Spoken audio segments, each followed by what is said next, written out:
Pertumbuhan ekonomi Indonesia pada kuartal pertama 2024 mencapai 5,11% year on year. Angka ini menjadi yang tertinggi selama periode kedua pemerintahan Presiden Joko Widodo.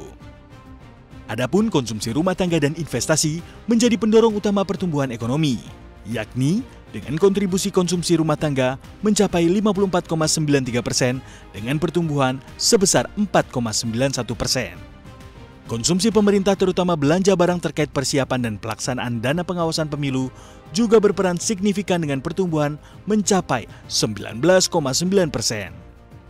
Pertumbuhan ekonomi kuartal pertama 2024 ini mengungguli pertumbuhan ekonomi negara-negara mitra dagang utama Indonesia seperti Amerika Serikat, Jepang, dan Singapura.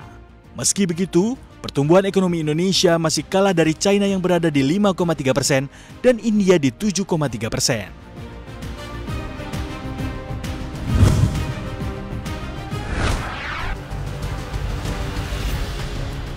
Bata, salah satu perusahaan ikon kejayaan industri sepatu, alami pukulan telak. Pabrik tersebut mengalami penyusutan permintaan sepatu hingga perusahaan merugi selama 4 tahun terakhir. Ketua Pimpinan Federasi Serikat Pekerja Metal Indonesia atau FSPMI, cabang Purwakarta Alin Kosasi mengungkapkan, setidaknya ada 230 buruh yang akan terdampak. Alin mengatakan, pihak perusahaan bata telah menawarkan uang kompensasi atau pesangon sebesar 1 kali peraturan Menteri Ketenagakerjaan atau PMTK. Namun karena ada faktor sosiologis dan keterkejutan, pihak buruh saat ini tengah melakukan negosiasi kepada perusahaan. Hal ini dimaksudkan agar uang pesangon dapat ditambahkan. Direktur Jenderal Pembinaan Hubungan Industrial dan Jaminan Sosial Ketenagakerjaan Kemenaker Ida Anggoro Putri mengatakan, pada prinsipnya Kemenaker dengan tegas meminta agar perusahaan memberikan semua hak pekerja sesuai peraturan yang berlaku. Hal ini apabila memang bisnis atau usaha itu sudah tidak bisa dipertahankan lagi alias bangkrut.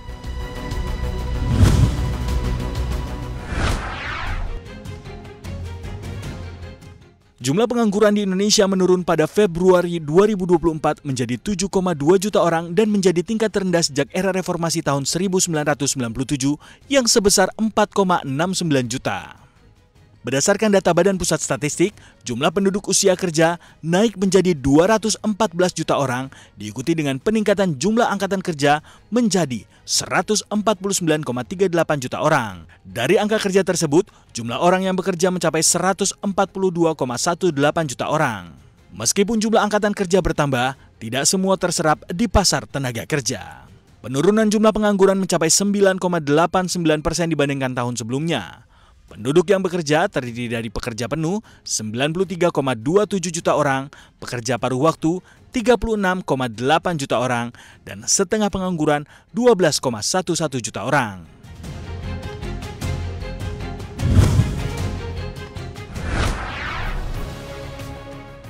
Harga beras Bulog stabilisasi pasokan dan harga pangan atau SPHP naik per 1 Mei 2024.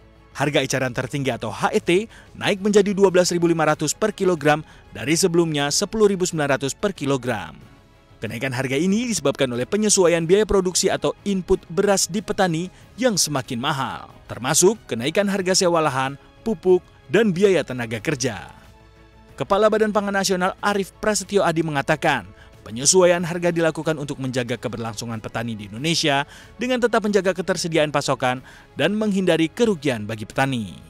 Meskipun terjadi kenaikan harga beras, stok Bulog pada Jumat 3 Mei 2024 telah mencapai 1,63 juta ton. Jumlah ini merupakan yang tertinggi sejak Januari 2020 yang cukup untuk mendukung program bantuan pangan dan program SPHP.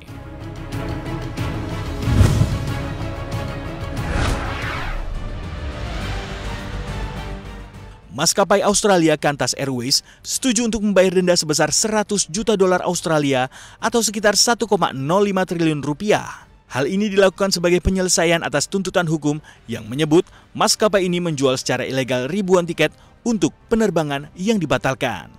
Denda tersebut masih perlu disetujui oleh Pengadilan Federal Australia dan merupakan bagian dari penyelesaian dengan Australian Competition and Consumer Commission atau ACCC.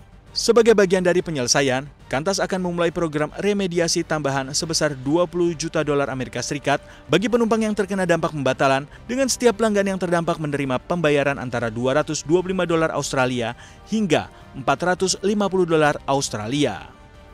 Ketua ACCC Gina Cass-Gottlieb menyatakan pengakuan dari Qantas tentang kesalahan mereka dan hukuman yang signifikan yang dijatuhkan merupakan tonggak penting dalam penegakan undang-undang konsumen di Australia. Qantas mengakui kesalahannya dan CEO Vanessa Hudson menyatakan penyesalan atas kegagalan maskapai dalam memberikan pemberitahuan pembatalan secara tepat waktu kepada pelanggan.